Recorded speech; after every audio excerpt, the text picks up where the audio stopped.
Okay, well, it's Gene Shepard time. Time to smile. We're going to begin by actually playing the last minute or so of the program we played for you last week, because Shepard, at this point, was doing double duty. He was filling in for Peter Lindhays and Mary Healy at 9:15 in the morning, and then returning 12 hours later for his own show. So we're just going to hear that announcement that I think we had to cut off last week for a lack of time. This week, we have plenty of time to get in the whole program and listen to that song again. At any rate, here is the closing of the show we heard last week. This is all, both of these programs are from August 13th of 1964.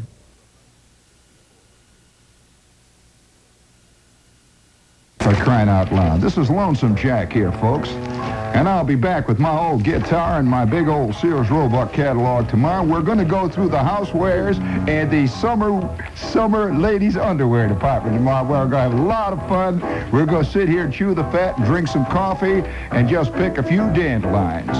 This is Gene Shepard, folks, doing this old tap dance for Mary Healy and Peter Lindhays. And I'll be back for the last time tomorrow morning at 9:15. Be the first on your block to register a big complaint.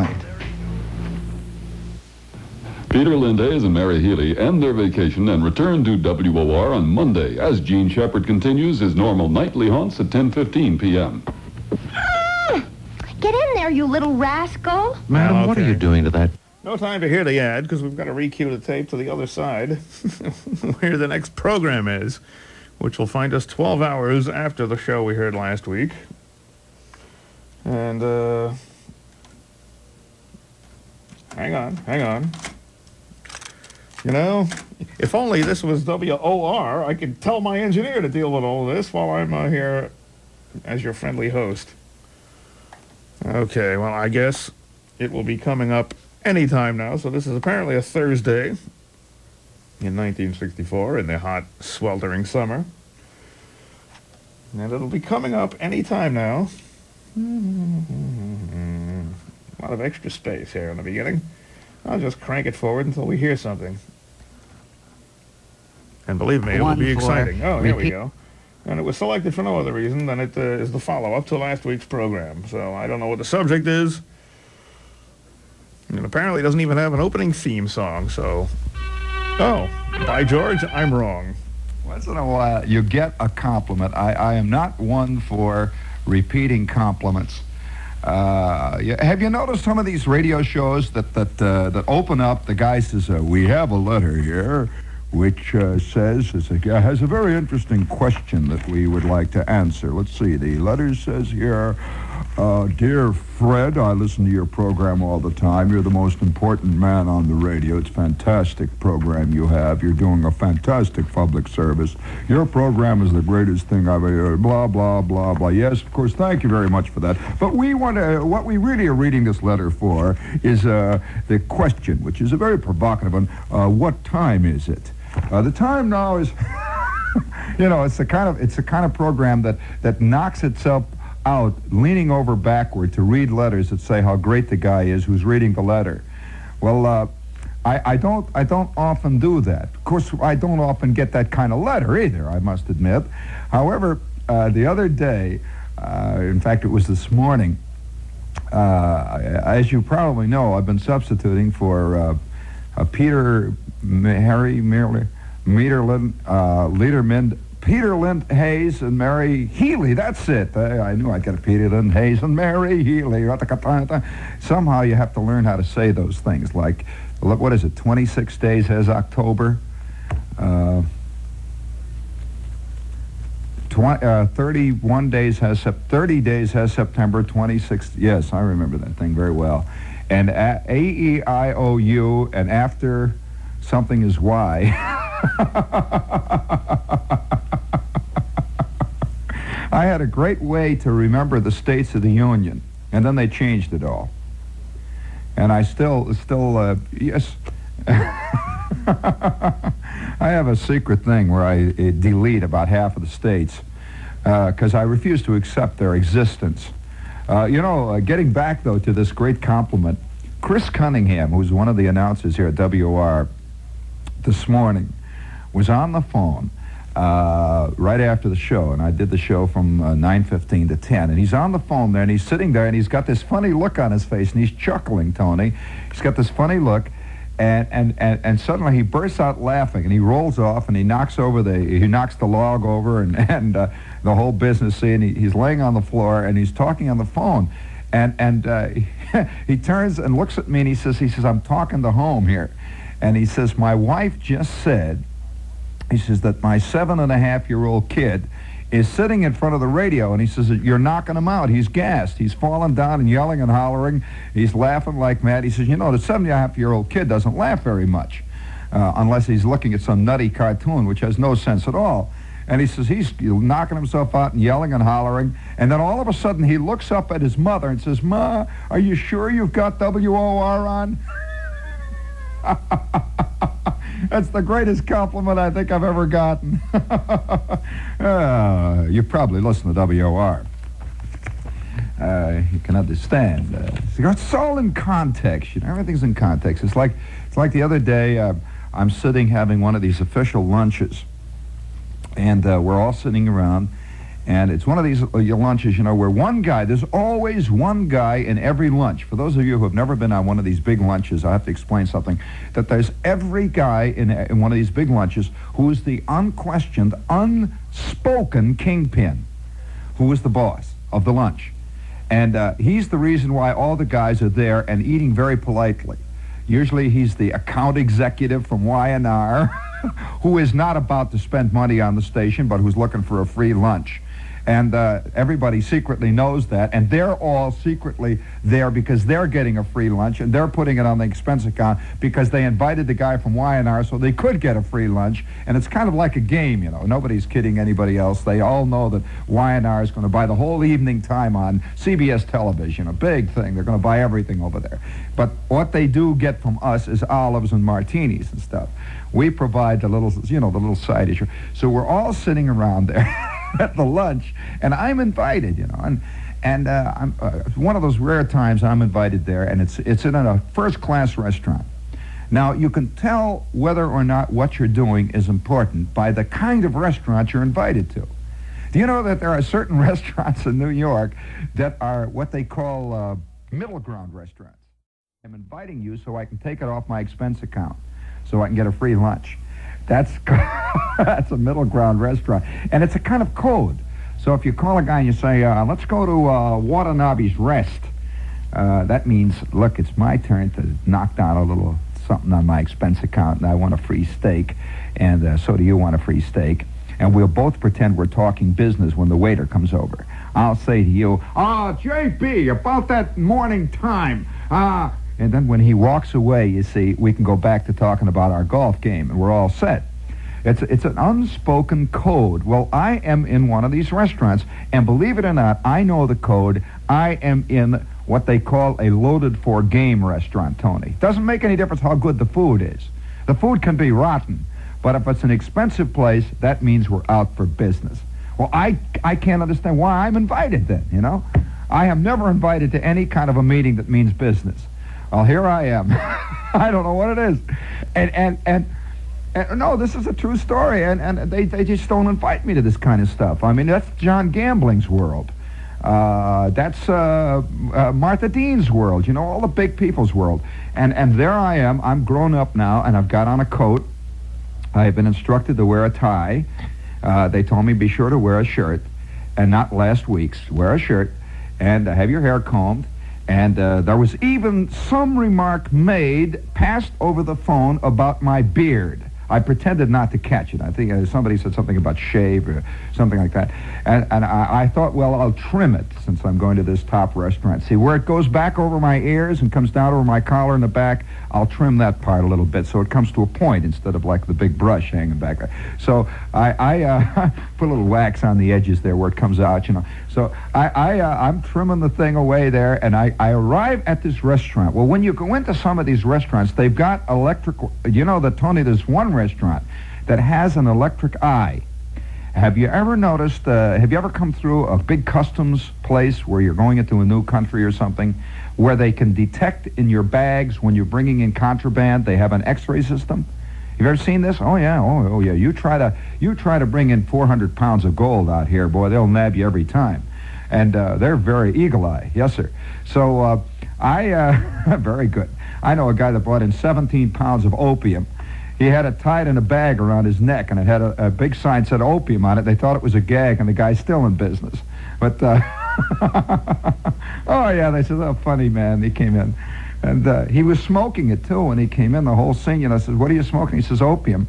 They said, gee, those Belgian cigarettes do smell funny, And he says, no, it's opium. And they said, oh, well, all right, funny man. Next person. And the next guy, they took apart his briefcase, and they're throwing his papers down. They tore up his passport. They're looking for stuff. And they finally caught him with 2 underground aspirins. He's still, that he bought in Paris and didn't pay for.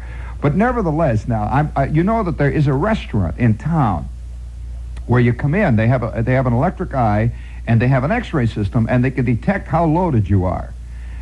They detect whether you're loaded for game, whether you're really a big account man.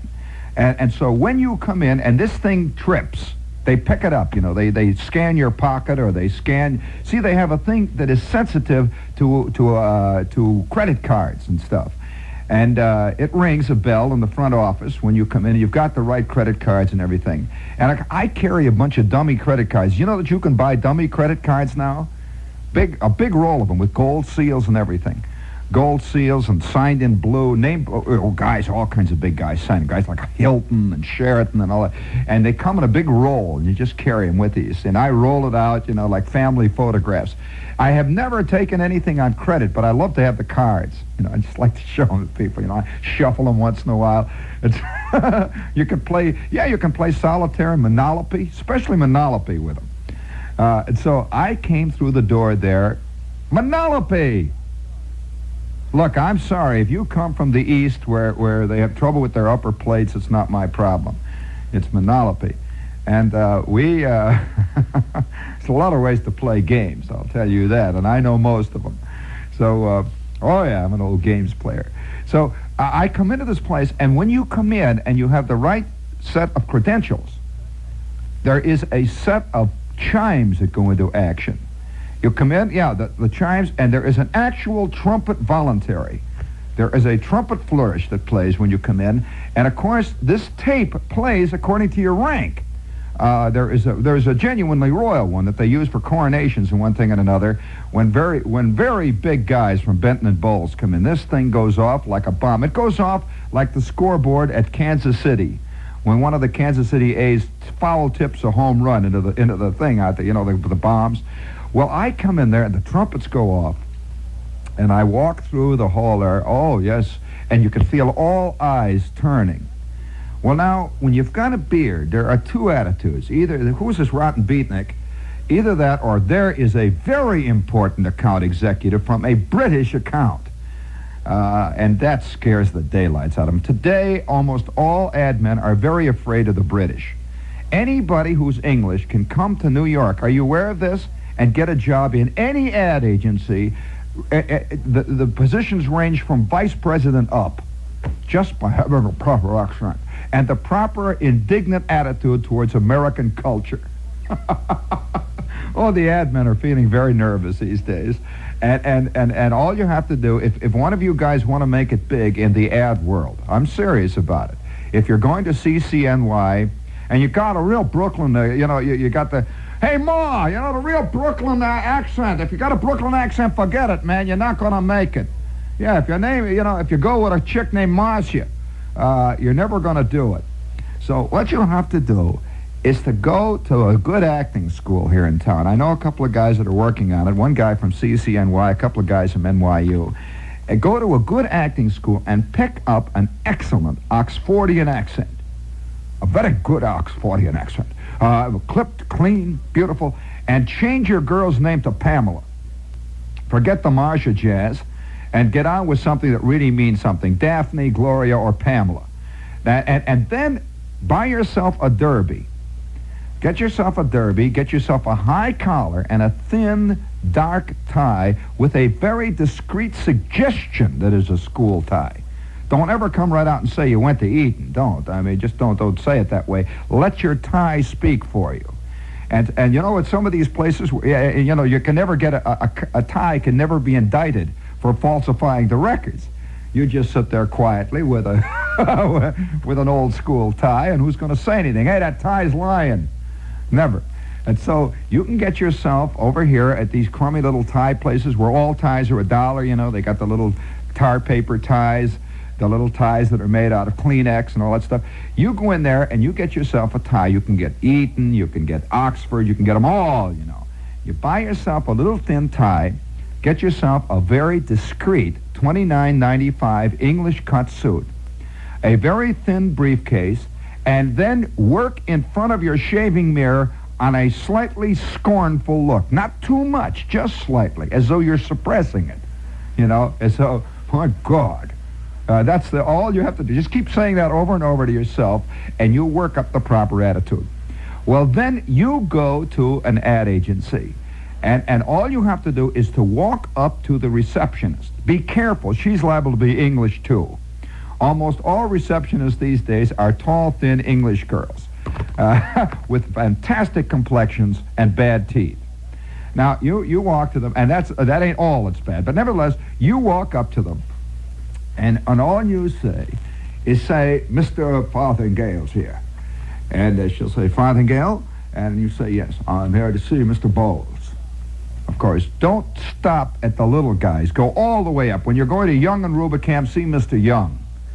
Do not fool around anything below that. Now, of course, you will be shunted off to someone below that, but if you start high, you can't be shunted off too low. If you start low, like I want to see somebody, that's what you're going to see. Speaking of the hierarchy, this is WOR AM at FM New York. You know, it's been over 4 months since I have been allowed in the sales department here. Since I've even been allowed to walk on that floor. Speaking of the sales department, hit the button there. Waiter, would you please get me a pack of cigarettes? And this time, make it Salem. I'd like to try something different for a change. Try something different for a change. Light up for Salem for a change. Salem softness freshens your taste. Try the soft taste of Salem for a change. Next time you buy cigarettes, enjoy the refreshing difference of Salem filter cigarettes. Salem's softness freshens your taste. Ahead of Salem's modern filter, there's a rich tobacco blend, smoothed with menthol, plus special paper that breathes in fresh air with every puff. Try something different for a change. Light up for Salem for a change. Salem softness freshens your taste. Try the soft taste of Salem for a change. Smoke Salem filter cigarettes.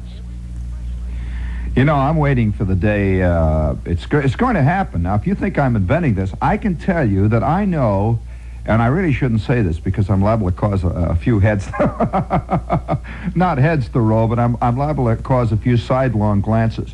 But I know, at the present count, at least 5 phony Englishmen who are working in ad agencies, who are not any more English than the average guy that comes from Teaneck. 5 phony Englishmen that are making it very big in the New York ad world on their Englishness. And, you know, nothing makes a guy feel greater than to take an Englishman to the English Grill. I'm telling you, you know. And another thing that makes them, they love to take Englishmen to Keen's Chop House. And how are the mutton chops today, old man? They love to do this. And of course, an Englishman is worn around the neck of a big top ad executive the way costume jewelry is worn around the neck of the average stripteaser. Yes, it's always good to have a resident Englishman, which shows that you're somehow connecting yourself with Western culture. This is our link to the past, to history, to Richard the Lionhearted, and almost every ad agency today is paneled with old beams from English cathedrals. Oh, modern, no. You know, the idea, I'm always amused when I see the movie world trying to do a movie about the ad world, you know, and they always have these ultra-modern offices, invariably. And do you know that I don't know of maybe 1 or 2, and they're always second-rate agencies, that have Formica discs, you know, the free form stuff. Almost every top agency today is fixed like an almost, I would say, roughly based on an English abbey. There is a kind of touch of the Episcopalian about it. There is a little of, really, there is, honestly, there is a little sense of a coronation about, the higher up you go, of course, the closer you get to the throne room. They have an actual throne room in many agencies now where they have hanging medieval battle banners, you know, of a battle, of a flag that was scarred. The old regiment lost it at Agincourt, and all the way on up.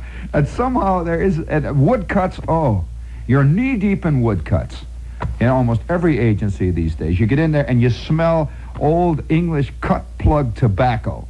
You come in there, and the men sit around wearing gaiters. Nothing more, the gaiters. And in fact, the other morning, I think one of the funniest things I saw in a long time was coming in this morning. It was actually this morning, right here on Broadway. And of course, we're right in the middle of the hot dog and sauerkraut district. We're right here where the egg cream is king. We are here where there are more, believe me, there are more egg creams and knishes sold than any other spot in the United States. It's a great yeasty area, you know, here, where guys walk around with short cigars stuck in their bad molar. That cigar's been sticking out since they were 10, you know, they're just sticks in there. And walking around with their hats pulled up. It's a great, wild, yeasty area, and right in the middle of it, this morning at 7 o'clock, when the people are going up and down, knocking themselves out to get to the office, there is a silver gray Rolls Royce parked right down here in front. The silver gray Rolls with a tall, thin, cadaverous looking, very, very English chauffeur with a guardsman mustache, with a black uniform, with the peak cap, the whole business. You know the kind of thing that you see in that gin ad? That guy. It's parked down here, and I'm so help me, I'm raising my hand. I'm going to tell you what I saw. I walked past this Rolls Royce, and there it is. It's waiting for somebody. Now, I don't want to say anything, but it was parked outside of an egg cream emporia. And I don't know what the guy was doing, but it's parked there, and this man is sitting at the helm of this fantastic Rolls Royce, just sitting there in that beautiful silver gray. It's one of the true English ones with that vaguely bad taste double color thing they have, you know, with the silver body and the brown fenders or the black fenders. He's sitting there, and on the back seat of the Rolls Royce, the back seat which was empty, is laying a copy of Advertising Age. There it is. I looked in there and I says, for crying out loud, you know, and I wanted to go up and bat the guy in the belt, you know, and say, hey, how's the old account going, you know, somehow, how you doing with the gin people? But I walked on past and I says, there it is. Well, I'm just giving you a word of advice. If you're a kid and you want to make it big in the ad world, be very English and be very, very, very, I suppose the word is not supercilious about American culture, but you've come over to correct it, to bring it back into line, and the ad men love it. I think it's a sense of, I suppose you might say, conscience. I don't know. It's all. Who do you think goes to see Beyond the Fringe? Do you think all the little fat ladies from Cleveland? Oh no. Every last ad man is sitting down there. He just thinks Peter Cook is the end. What's his name? This other guy, Jonathan Miller. All these Luke Water satirists. These tepid, vaguely adenoidal people. This is very, very important. You've got to remember this is all part of it. Now, one other thing too. It's got to happen. I'm just waiting. We are about to be inundated. I would say in the next year and a half, we will be inundated with a great crop of English radio and television performers. It's got to happen. There has to be a man who comes on, who says, excuse me, old chap, I believe we have a word from the commercial department now. Sir, the airline just called. Who is the ailman? Your jet leaves at 8:45 tonight. He could be you, a man with a thirst for a manlier brew. You arrive in Rome at 10 tomorrow. 3 out of 4 men every time choose the bolder, keener tasting ale. Will there be anything else, sir? Valentine. There's a little bit of the ale man in all of us, and nothing brings it out like a Ballantine ale. Bolder, keener, more to the point. Ballantine ale, the ale man's ale. Who is the ale man? He could be you, a man with a thirst for a manlier brew. 3 out of 4 men every time choose the bolder, keener tasting ale. Valentine. Oh, it's quite good, you know. I suppose I should tell you the rest of the story, what happened at this lunch. Sometimes I feel like I'm a terrible spy. I really do. I feel like a double-dealing, rotten spy. But, sure, I've been doing this morning show, in the morning, and I find that there is genuinely, there really are 2 worlds. And I think people live in 2 worlds. I think that the people who rush off to work at 9 o'clock in the morning, they get here, and there's a certain attitude, there's a certain thing that they develop, and it's a world. They get home, and at 9 o'clock, it's just like, it's Dr. Jekyll, Mr. Hyde. It really is. And I suppose that the person who is doing the most disservice to them is to report on both worlds, is to remind a guy at 9 o'clock at night, or 10 o'clock, or 10:15, whenever he's occupying his other world, that he lives in another world and how he is in that world. Then you're called a kook. You're called a kook if you say, do you remember how you were at lunch today, Fred? And he's sitting down in the limelight, we'll say, pretending he's very hip. Do you know, Tony, that right now one of the big things in the village are all kinds of uptown ad types who are in disguise as hippie folk singers and etc. After 6 o'clock. Sure, they disappear into their room and they put on their tennis shoes and their chinos, and they do. Their eyes change, their hair changes, and all of a sudden they're on the A train, and the next thing you know, they're getting off down there on 4th Street, and they come above ground and they start to walk around, hoping that people will take pictures of them.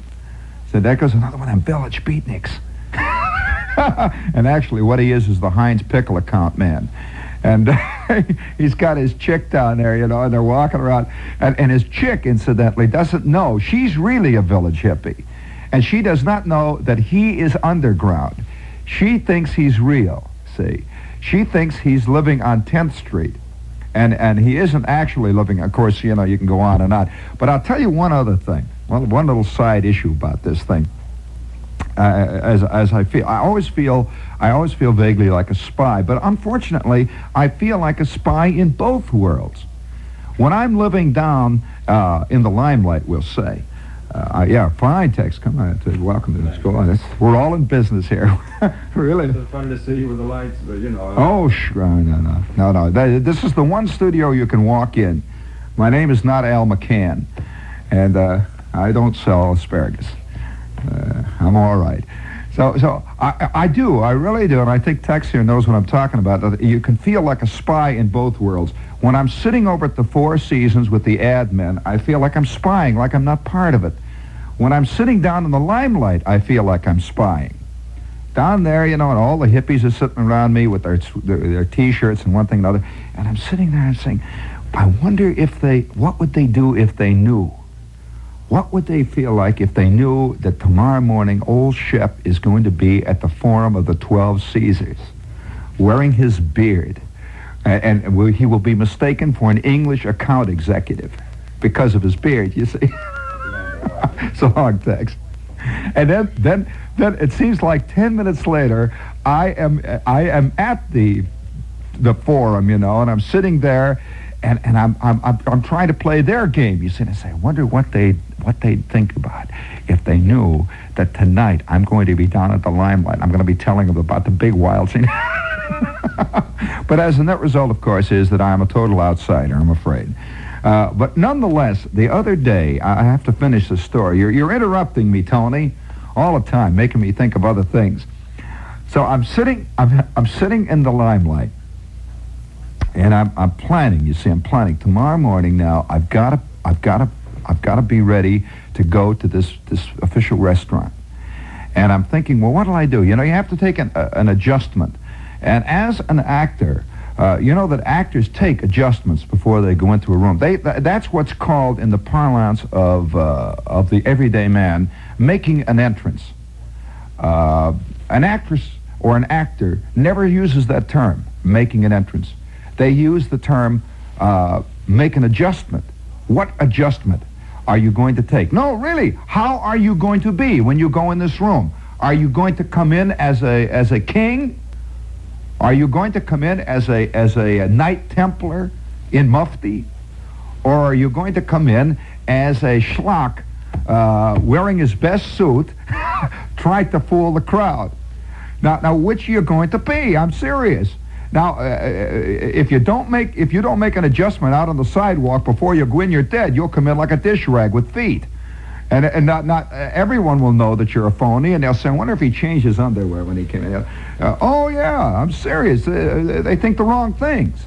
If you come in as Richard the Lionhearted, who somehow is wearing a cheap suit, and he's only wearing a cheap suit because he doesn't want to embarrass all the rest of the guys wearing cheap suits, that he really should come in wearing a set of German silver arms, come in wearing armor, hand-carved, with a big plume and all that stuff. That's what you should be wearing. That's what you really are wearing. Well, then you're different. So I'm thinking, well, how'll I come in? See? How'll I come into this place tomorrow? It's the first time in months I've been invited to an important place by the sales department. What'll I do? And I thought, well, it's the sales department.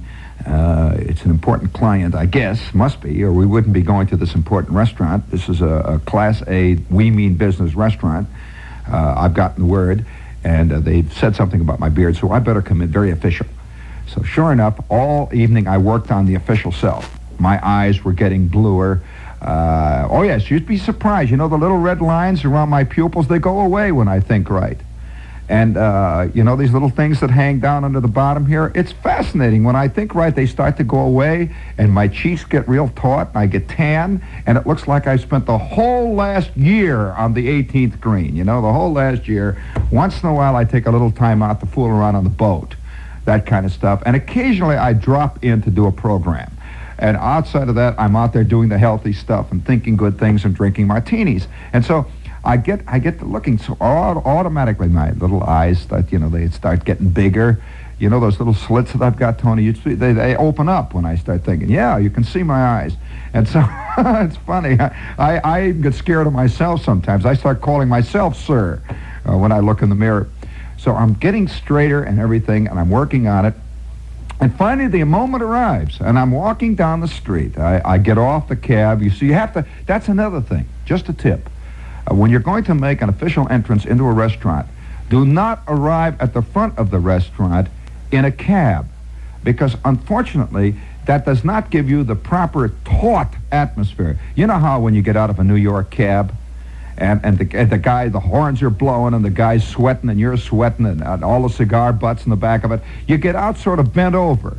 It takes a little time to get out of the cab attitude. So I get out at the end of the block, I straighten up, I pull in my gut, and I look up at the sky. You look at the sun for about a full minute and a half so that your eyes water. Then you flick it a little bit, and you'd be surprised. Your pupils begin to change.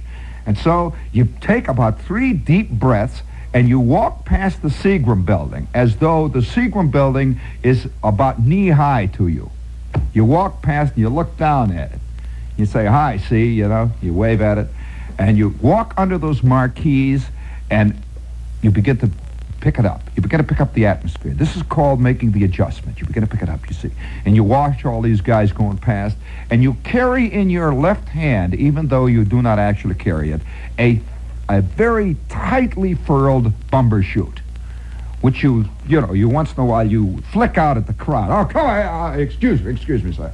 And you bat him out of the way. You know how Ed Fitzgerald always is? Well, this is what you work on trying to be for at least 10 minutes.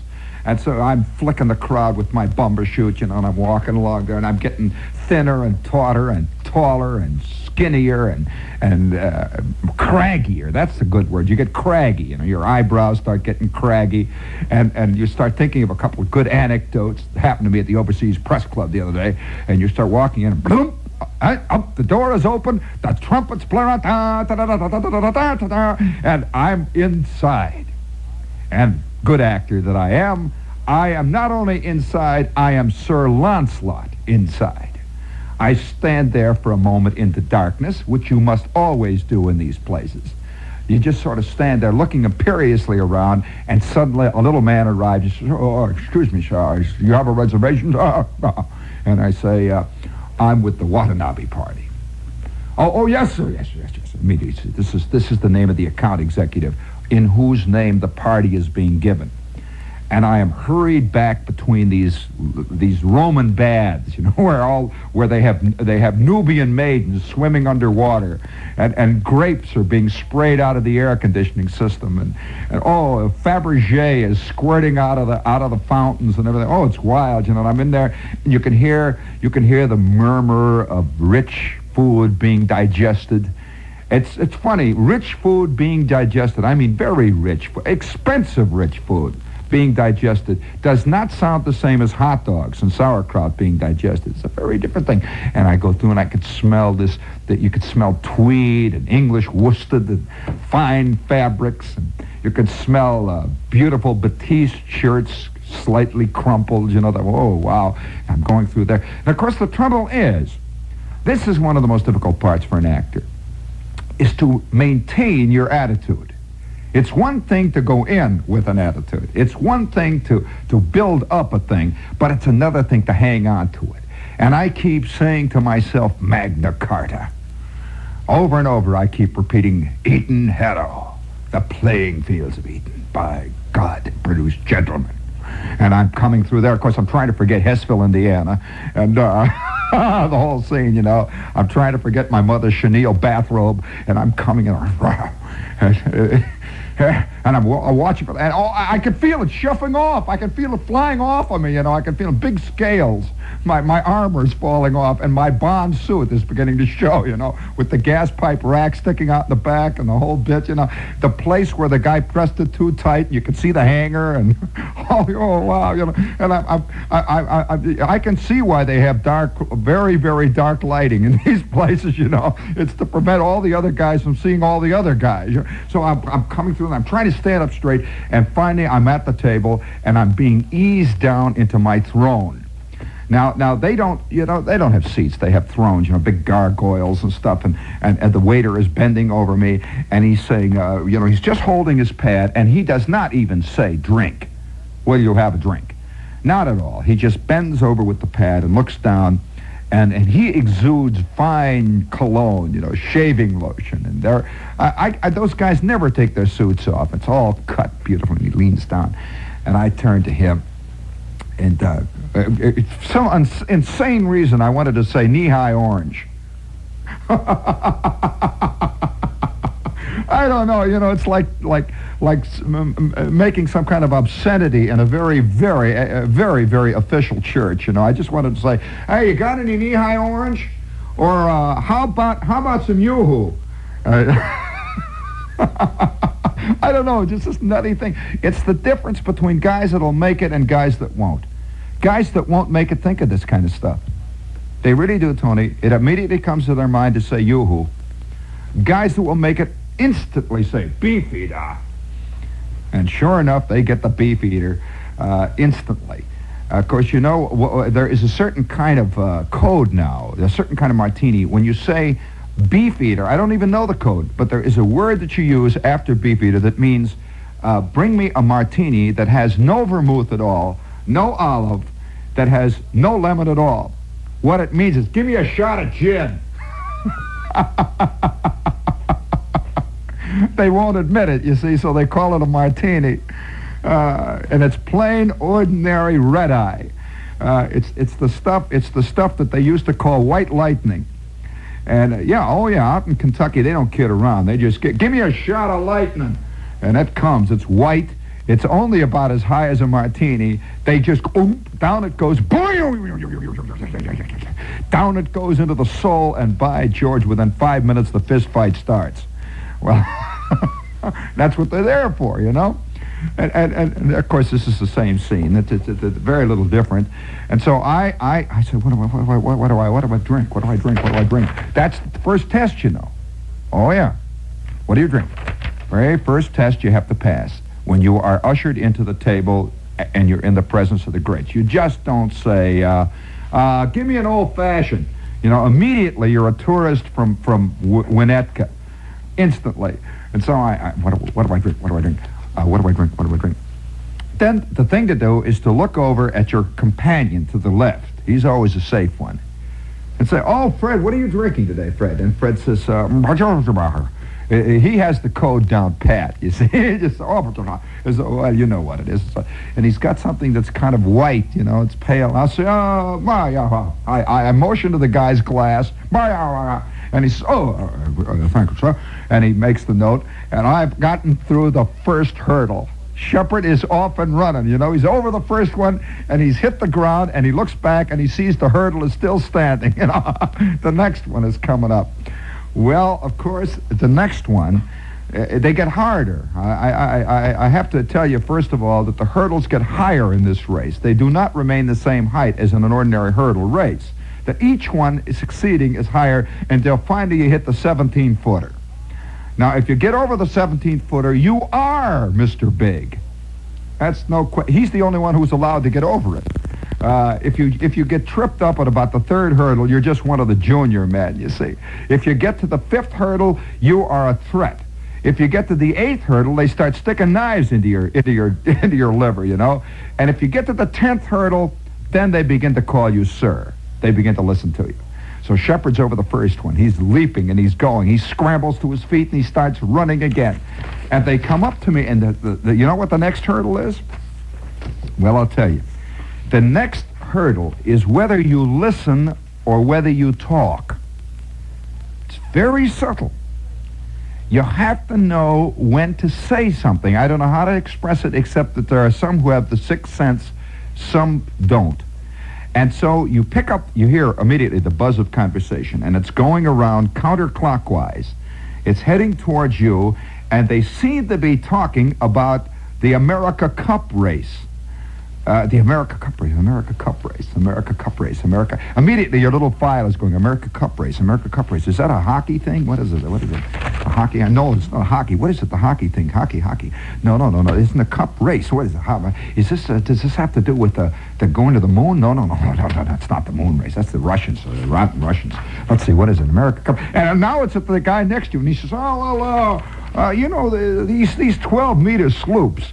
I've often found, he said, the 12-meter man is really actually not a good seaman. He's not actually a good seaman. He is really more of a sportsman, and I don't know whether... it's something to do with boats. What do you know about boats? And the only thing you can think about of boats is when you're sitting at Coney Island, you know, and you're going through the fun house, and you're in one of these little boats, you know, and it's taking you around. Boats. And so I'm frantically trying to figure out what I'm going to say, you know, and it's getting dangerously close because his head is beginning to turn towards me, you know. So it is your turn to pick up your particular theme in this fugue which we are playing now.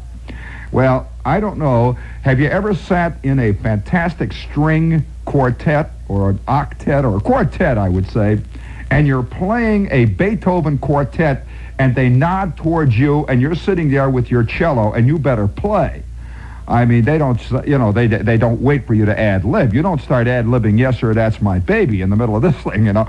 So he turns to me, slowly turns to me, and I thought, oh, my God, what am I going to do? Boats, sloop, fun house, Coney Island. Boat. We're all in the same boat. How about saying that? We're all in the same boat, fella. Oh, no.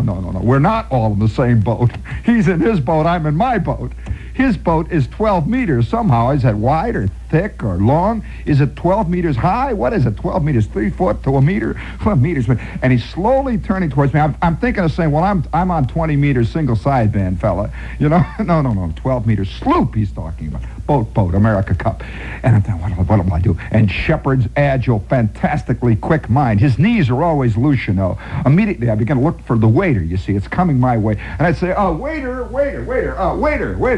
Where's this damn waiter? You know, you have to, where's this? You have to have that imperious attitude towards the help when you're in a very official restaurant with an official party. So where's this damn? Waiter, excuse me.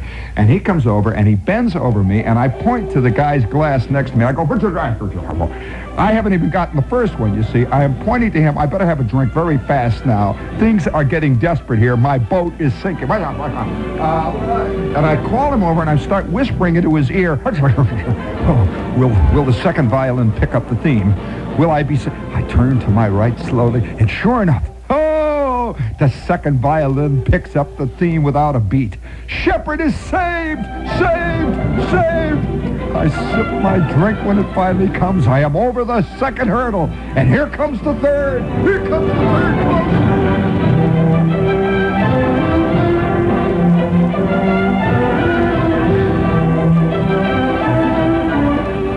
This is WOR Radio, your station for news. Oh, it is not. This is WBAI in New York, your station for news and a whole lot more. Gene Shepard, the nighttime version from August 13th, 1964, which was from the same day as the show we played for you last week, the 9 o'clock in the morning version. Well, we have time for this one little request. This is not, by the way, Johnny Cash.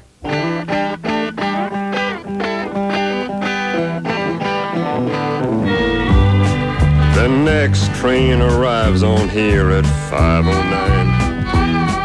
I'm standing where my daddy used to be.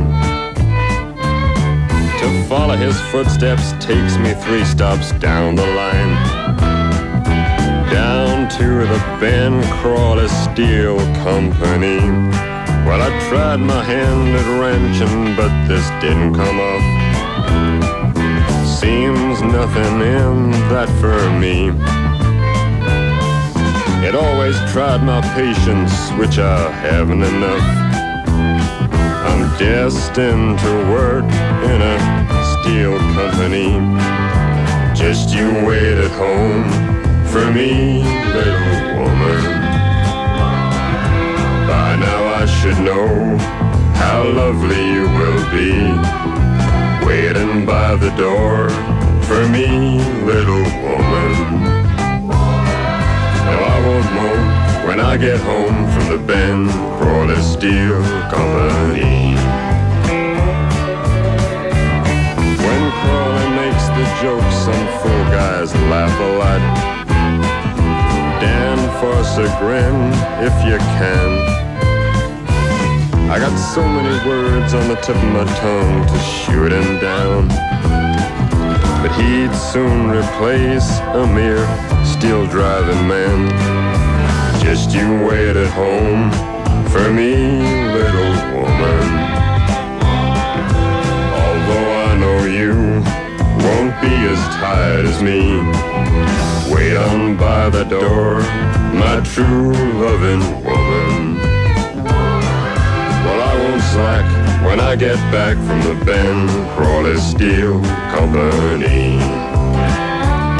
Well, I've had enough feeling, it's given me hell, now it's time for hate. Thanks, mister, for telling me. So I'll shoot if I can, and I don't give a damn about playing it straight. My friends and the Lord knows what he did to me. He's been staying at home with my little woman, laying in the fields where I should always be. It's harder to forgive my own little woman than to find a job, 'cause I just blew up that steel company.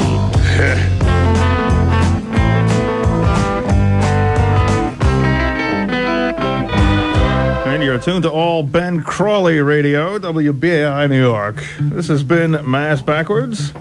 We'll return next week with the usual lineup.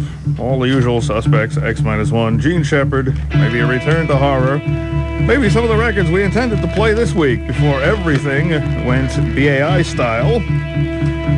And don't forget to tune in 7:30 this Sunday night, assuming I'm still around here, for the Golden Age of Radio, episode 3 of the Mercury Theater on the Air. Yes, it's all about a revolution. The French one this time, A Tale of Two Cities, with Orson Welles. So do tune in for that. We'll see you next week. Stay tuned. Wake Up Call follows immediately here at WBAI in New York. The hills, that is trouble. Food and shores, crime is double. Righteous suffering, and the government failed. Casualties increase as the enemy show. The climate's unreal. Have you been wanting to come and see WBAI's new studios at 120 Wall Street? Well, now's your chance to come and visit us here and to give us a helping hand at the same time. WBAI is planning our first membership drive in our new home, and we'll be needing volunteers to answer our phones and take pledges of support for the station. So make sure you take advantage of this opportunity to be among the first listeners to see our wonderful new space. Mark your calendar.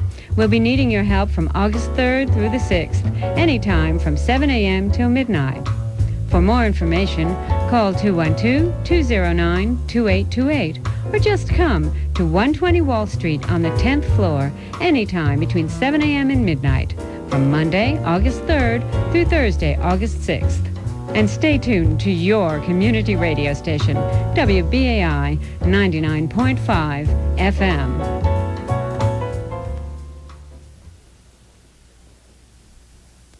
Heraclitus the philosopher said, change is the unifying element, and WBAI is up for that, so don't get lost in the shuffle and listen closely for these program changes. As of July 1st, Armand DeMille's The Positive Mind will be broadcast Monday through Thursday from 1 to 2 p.m. Health Action moves up 1 hour to Tuesdays at 2 p.m., and Urban Health Beat can be heard on Wednesdays at 2 p.m. Stay healthy.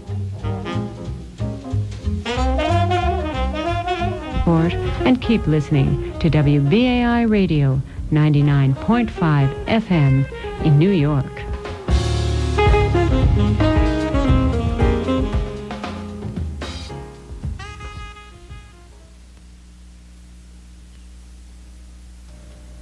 Let's see.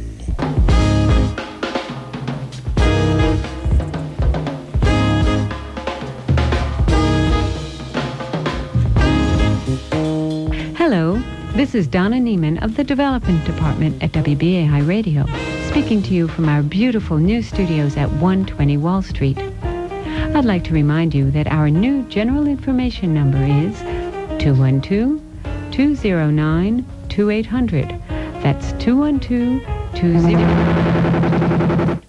For questions regarding your subscription, call 212-209-2845. And if you have questions about your premium, call 212-209-2848. Again, the main number here at WBAI is now 212-209-2800. Thank you for your support, and keep listening to WBAI Radio 99.5 FM in New York.